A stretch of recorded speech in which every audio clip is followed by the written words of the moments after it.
বন্ধুরা, তন্হির পাকশালাতে সবাইকে স্বাগত। আজকে আলু পটল দিয়ে একটি রেসিপি শেয়ার করব। আমরা বাঙালিরা সাধারণত আলু পটল দিয়ে আলু পটলের ডালনা, আলু পটল চিংড়ি এই ধরনের রেসিপি শেয়ার করি, এই ধরনের রেসিপি খেয়ে থাকি। তবে আজকে ম্যাগি মশালায় ম্যাজিক মশলা ব্যবহার করে আলু পটলের একটা চটপটা রেসিপি শেয়ার করছি। তাহলে দেখে নেওয়া যাক আমার আজকের ভিডিওটি। এখানে রয়েছে দুটো মিডিয়াম সাইজের আলু আর 400 গ্রাম পটল। প্রথমেই আলু আর পটলের খোসা ছাড়িয়ে টুকরো করে কেটে নেব। পটলের তো খোসা ছাড়ানো হয়ে গেছে, তবে সম্পূর্ণটা কিন্তু আমি ছাড়াইনি, মানে সম্পূর্ণ খোসাটা ছাড়াইনি, অল্প করে খোসা ছাড়িয়ে নিয়েছি। এবারে এরকম লম্বা লম্বা করে কেটে নেব। আর চেষ্টা করবেন সাদা পটলটা ব্যবহার করতে, তাতে কিন্তু বীজ একদম হয় না। যে বেশি সবুজ পটলটা পাওয়া যায় বাজারে, তাতে আবার বীজটা বড্ড বেশি হয়, খেতে খুব একটা ভালো লাগে না। পটল এরকম লম্বা করে কেটে নিয়েছি। এবারে আলুটাও লম্বা করে কেটে নেব। যেরকম ভাবে পটল কেটেছি ঠিক সেই রকম ভাবেই আলু দুটো টুকরো করে কেটে নিচ্ছি।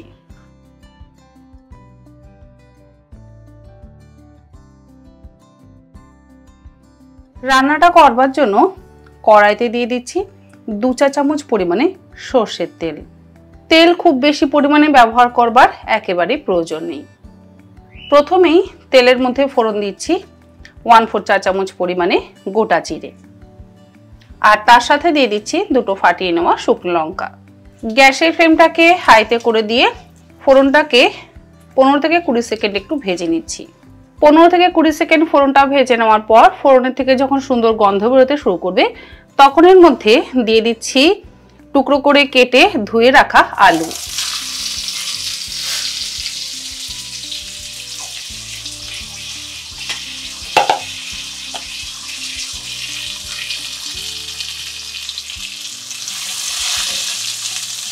হাই ফ্লেমে আলুটা ভেজে নিচ্ছি।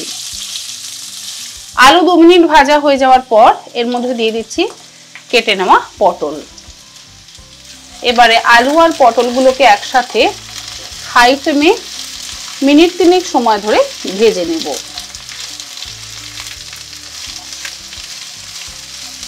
আলু আর পটল ভাজবার সময় এর মধ্যে দিয়ে দিচ্ছি স্বাদ অনুসারে লবণ। লবণটা দিয়ে ভালো করে মিশিয়ে নেব। লবণটা দিয়ে মিশিয়ে নেওয়ার পর ঢাকা দিয়ে গ্যাসের ফ্লেমটাকে লোতে রেখে আলু আর পটলগুলো কিছুক্ষণ সেদ্ধ হওয়ার জন্য অপেক্ষা করতে হবে। মিনিট 3-4 পর ঢাকাটাকে খুলে নিচ্ছি। এবারে গ্যাসের ফ্লেমটাকে আবারও বাড়িয়ে দিয়ে ভালো করে একবার মিশিয়ে নিচ্ছি। আলু আর পটল ভাজা ভাজা হতে খুব একটা সময় লাগে না, যেহেতু লবণ দিয়ে দিয়েছি, তাই ভাজা ভাজা হতে ম্যাক্সিমাম 5 থেকে 7 মিনিটই সময় লাগবে। আলু আর পটল মোটামুটি সেদ্ধ হয়ে গেছে। এবারে এর মধ্যে আমি ব্যবহার করব ম্যাগি মশালায় ম্যাজিক মশলা, যেটা দিলে রান্নার স্বাদ দ্বিগুণ মাত্রায় বৃদ্ধি পাবে। আলু আর পটলটা সেদ্ধ হয়ে যাওয়ার পর এর মধ্যে দিয়ে দিচ্ছি ম্যাগি মশালায় ম্যাজিক মশলা, যেটি ব্যবহার করলে আমি আগেও বলেছি, বারবার বলি, রান্নার স্বাদ দ্বিগুণ মাত্রায় বেড়ে যায়। ম্যাগি মশালায় ম্যাজিক আপনার প্রত্যেক দিনের সবজি ডালে অসাধারণ স্বাদ যুক্ত করে। ম্যাগি মশালায় ম্যাজিক মশলার মধ্যে কিন্তু রয়েছে 10টি বিশেষ মশলা, যা আপনার খাবারকে আরও স্বাদময় করে। আপনি এটি আপনার প্রতিদিনের ডাল, তরকারি, শুকনো সবজি এবং খাবারকে আরও স্বাদময় করে তুলতে পারেন। আঁচ থেকে নামাবার আগে, মানে 2 থেকে 3 মিনিট আগে ম্যাগি মশালায় ম্যাজিক মেশান এবং অসাধারণ স্বাদ অনুভব করুন। এবারে মশলাটা দিয়ে ভালো করে মিশিয়ে দেব। যদি আপনারা পরিমাণে বেশি বানান, তাহলে 1 প্যাকেটের জায়গায় 2 প্যাকেটও ম্যাগি মশালায় ম্যাজিক মশলা ব্যবহার করতে পারেন। আর আলাদা করে কোনো রকম মশলা আমি এর মধ্যে অ্যাড করলাম না, যেহেতু ম্যাগি মশালায় ম্যাজিক মশলার মধ্যে সমস্ত রকম মশলাই দেওয়া আছে। আমাদের ম্যাগি মশালায় ম্যাজিক মশলা দিয়ে চটপটা আলু পটল ভাজা কিন্তু একদম তৈরি। রুটি, পরোটা, লুচি সব কিছুর সাথে এই আলু পটল ভাজা খেতে অসম্ভব ভালো লাগবে। আপনারা একবার এরকম ভাবে ম্যাগি মশলায় ম্যাজিক মশলা দিয়ে আলু পটল ভাজা করে দেখবেন, আমার মনে হয় আপনাদেরও ভালো লাগবে। গ্যাসের ফ্লেমটাকে বন্ধ করে দিয়েছি, এবার এটাকে সার্ভ করব।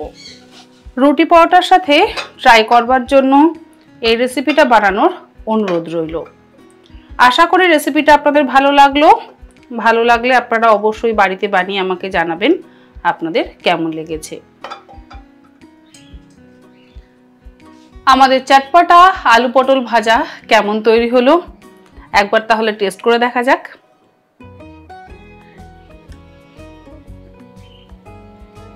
ভীষণই ভালো হয়েছে। অনুরোধ রইল আপনারাও এরকম ভাবে একবার অন্তত বাড়িতে বানিয়ে দেখুন, আমার মনে হয় আপনাদেরও ভালো লাগবে। আজ তাহলে এই পর্যন্ত, আবার হাজির হয়ে যাব অন্যদিন অন্য কোনো রেসিপি নিয়ে। ভালো থাকবেন, সুস্থ থাকবেন, ধন্যবাদ।